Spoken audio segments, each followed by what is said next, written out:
लहानपणी आपल्याला सांगितलं जायचं की ढगांच्या वरती स्वर्ग आहे. कदाचित हाच तो स्वर्ग. दुर्गेश्वर रायगड.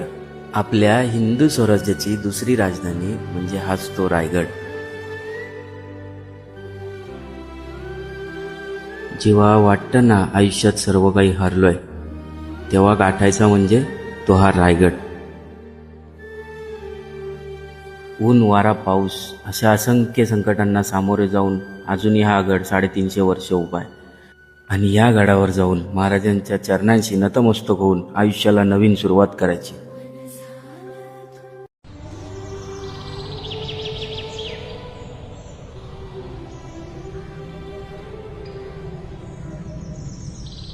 लहानपणी आपल्याला सांगितलं जायचं की ढगांच्या वरती स्वर्ग आहे.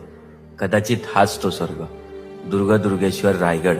आपल्या हिंदू स्वराज्याची दुसरी राजधानी म्हणजे हाच तो रायगड.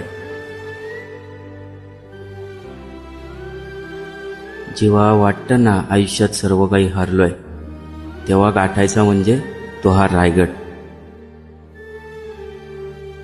ऊन वारा पाऊस अशा असंख्य संकटांना सामोरे जाऊन अजूनही हा गड 350 वर्ष उभा आहे. आणि या गडावर जाऊन महाराजांच्या चरणांशी नतमस्तक होऊन आयुष्याला नवीन सुरुवात करायची.